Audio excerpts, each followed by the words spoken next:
Hello mga kapakal for today's video.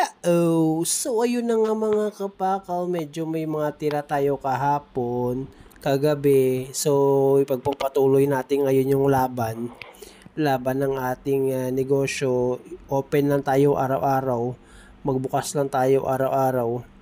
Ipapakita lang natin sa mga tao na sa mga beloved customers natin na andan lang tayo para sa kanila, kung ano man mga pangangailangan nila ibibigay natin sa kanila. Kasi once kasi mga kapakal na tayo is ang mangyayari is titinda, tapos a matter of days wala na naman, tapos babalik na naman. Syempre yung mga tao naman is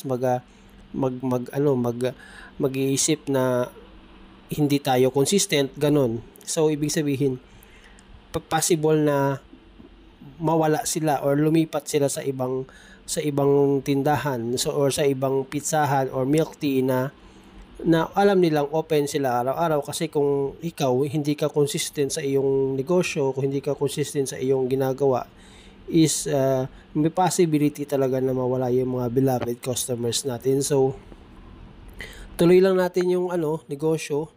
Kahit minsan may mga trials, may mga pagsubok tayo na pinagdadaanan mga kapakal, is tuloy lang, consistent, and kung ano yung kailangan ng mga customers natin, ibibigay natin sa kanila.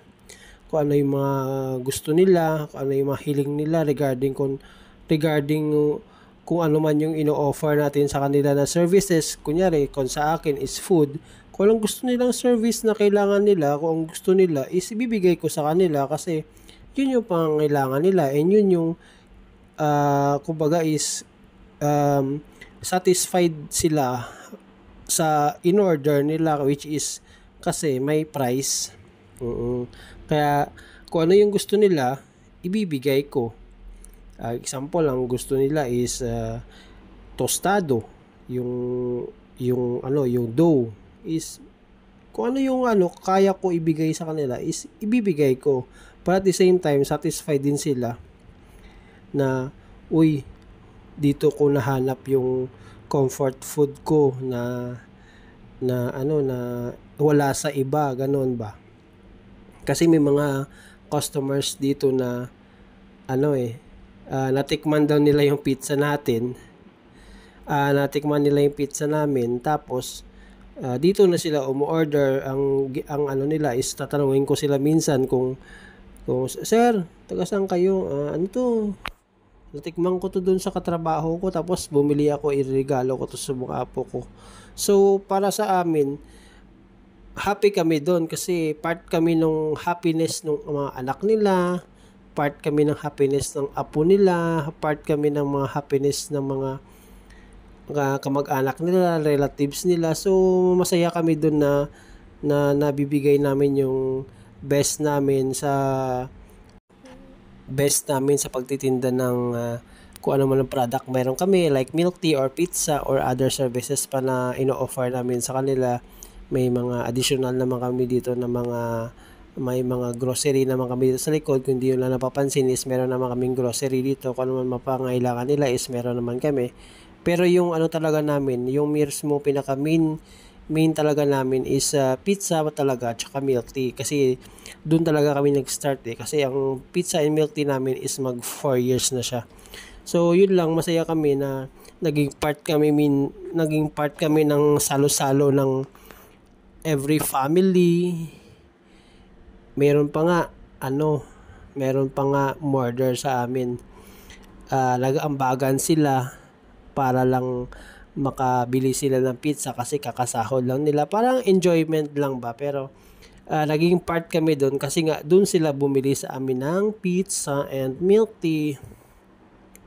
So yun lang mga kapakal, is ang ko lang is be consistent lang kung ano man ang ginagawa mo, kasi parehas lang yan sa trabaho Kung ikaw consistent ka sa trabaho mo, so ibig sabihin consistent ka din hindi ka tatanggalin ng iyong manager or iyong boss kasi consistent ka sa trabaho mo. So ganoon din sa negosyo, be consistent, kasi kung ikaw sa trabaho mo wala kang sahod.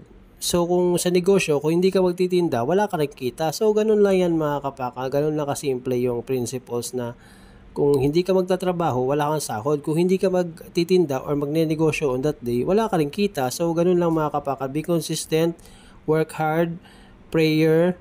Thank you so much for panonood sa akin mga kapakal. Thank you for your support. Thank you for your pagtsatsaga sa panood ng aking vlogs. So, yun na nga mga kapakal, di natin napansin, oras na pala, gabi na, closing time na. So, yun na nga mga kapakal, if you like this video, subscribe, like, comment, and share. Thank you. Ingat, consistency is the key mga kapakal. So, yun na nga mga kapakal, consistent, pray, and thankful lagi kay Lord. Thank you, ingat.